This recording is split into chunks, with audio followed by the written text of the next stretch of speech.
Hello BookTube, I'm Jonathan and welcome to Words in Time.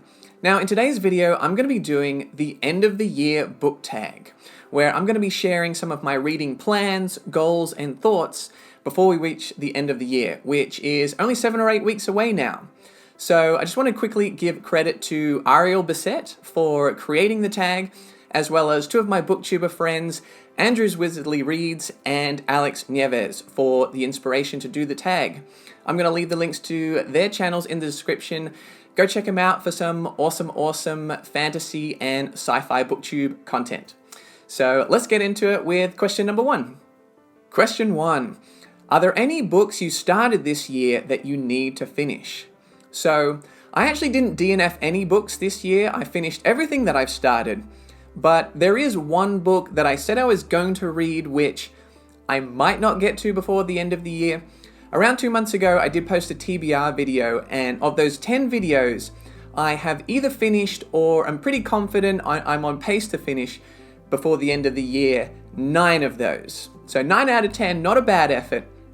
But the one that I may not get to is Pandora's Star by Peter F. Hamilton. Now, this looks like a great book, that's why I bought it, but the reason why this kind of gets bumped down the TBR a little bit is that, as you can see, this is really thin paper, and it's still a brick of a book. It's 988 pages long, and apparently it ends on a cliffhanger. So, it's a bit of a commitment, because if you enjoy the story, you want to get to the end of it, you're going to have to read book 2. So it's about 2,000 pages to get through, and looking at this brick when you're trying to hit your reading goals before the end of the year is a little bit intimidating. So I'm going to leave it up to you guys. Get in the comments if you've read Pandora's Star, and if you just thought it was okay or it was pretty good, I'll still get around to it, but I won't feel as guilty for pushing it down the TBR list.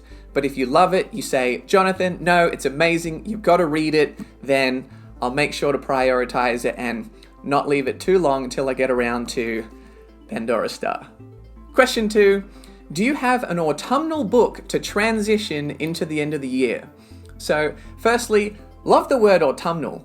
Could have gone with fallish, but autumnal. Love it. So, I actually don't typically tend to read by season. There's a couple of reasons for this. One, I grew up in Australia where the seasons are flipped. So, up here in the Northern Hemisphere, you probably associate Christmas with sitting by the fire as the snow falls, whereas for me, it's grilling out by the pool. So my seasons are all messed up. Secondly, I live in Southern California now, so it is starting to get a little bit cooler, but it's 77 and sunny today. So even if I were to pick up a fall autumn book, I didn't even know how appropriate that would be for the weather outside. And lastly, in sci-fi, not all sci-fi, but a lot of sci-fi is taking place in space, on ships where the environmental conditions are not really reflective of our earthly seasons. So, I might be missing one though. If you do have an autumnal sci-fi book recommendation, leave it in the comments and I'll try to squeeze it in or save it for this time next year. Question 3. Is there a new release you're still waiting for? Now, I don't think there are any releases that I'm anticipating coming out before the end of this year, but next year, my most anticipated release is Kingdoms of Death by Christopher Rocchio, which is the 4th book in the Sun Eater series, coming out March 8th. I've already pre-ordered it. I'm absolutely loving the Sun Eater series. If you're not familiar with it, check out my reviews for Empire of Silence and Howling Dark. I really recommend them. I think it's probably my favorite current sci-fi series, so get into it. And I'm going to give a second answer to this one. It's the second book in the series, and this is a little bit presumptuous, perhaps, because I haven't read the first book in the series, but that is Eyes of the Void by Adrian Tchaikovsky, coming out April 28. So, Children of Time is one of my favorite books ever, and Adrian Tchaikovsky has a new series called The Final Architect, and I haven't read book 1, Shards of Earth, but I will be reading that early next year, and I have a pretty good feeling that I'm going to get into it, and I'm going to be excited for Eyes of the Void, but we'll have to wait and see my thoughts on Shards of Earth. But yeah, I'm pretty confident in my guy Tchaikovsky. Question 4. What are 3 books you want to read before the end of the year? So here are the 3, the first of which is Use of Weapons by Ian M. Banks. This is a Culture Series novel. I have read Player of Games, which I really enjoyed. That's number 2 in the series. This is number 3.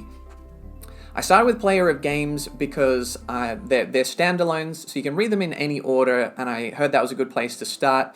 I've heard this one's really good too. So if I enjoy this one as well, I might go back to number 1, consider Fleabas, and make my way through the Culture Series. Yeah, we'll see, depending on how much I like Use of Weapons. Then I'm going to break up these 2 big books with Ubik by Philip K. Dick. This sounds pretty weird. I'm definitely into the premise. Seems very Philip K. Dickian, and yeah, it'll be nice to read a short little book in between all of the bricks that I've been reading recently. And thirdly, we have Demon in White by Christopher Rocchio. So I've read Empire of Silence, Howling Dark, love them. Currently reading The Lesser Devil and Other Stories, review coming out soon. And yes, this is a big boy, but the first 2 books were 750 pages. This is about 800, and I never got bored. They never felt slow, so yeah. Even though this is a bit of a chunky one, I'm not too intimidated. I'm actually really looking forward to it. Really excited for Demon in White. Question 5. Is there a book you think could still shock you and become your favorite book of the year? So the front runner for this has to be Demon in White, because I loved Empire of Silence and Howling Dark so much, and the consensus seems to be that this is the best one so far. So I don't want to set my expectations too high, but I am very much looking forward to reading that one. Beyond that, hopefully any book you read could surprise you and end up being your favorite. I do have some others that I'm looking forward to, like Dragon's Egg and A Memory Called Empire, so you'll have to stick around and see what makes my favorite reads of 2021 when I make my top 5, top 10 list. Coming soon. And our last question, question 6, have you already started making reading plans for next year? The answer to that is yes.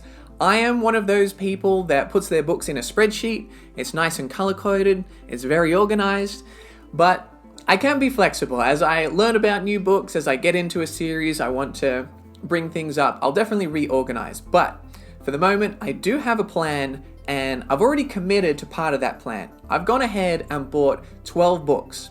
Went out, got myself a big book haul, and I'll be doing a TBR for 2022 video coming very soon. So I think you'll enjoy that. I think you'll be excited for some of the books, some of the series that I'll be going through next year. So I'm excited to hear your thoughts on those. So there you go, guys. That's my end of the year book tag.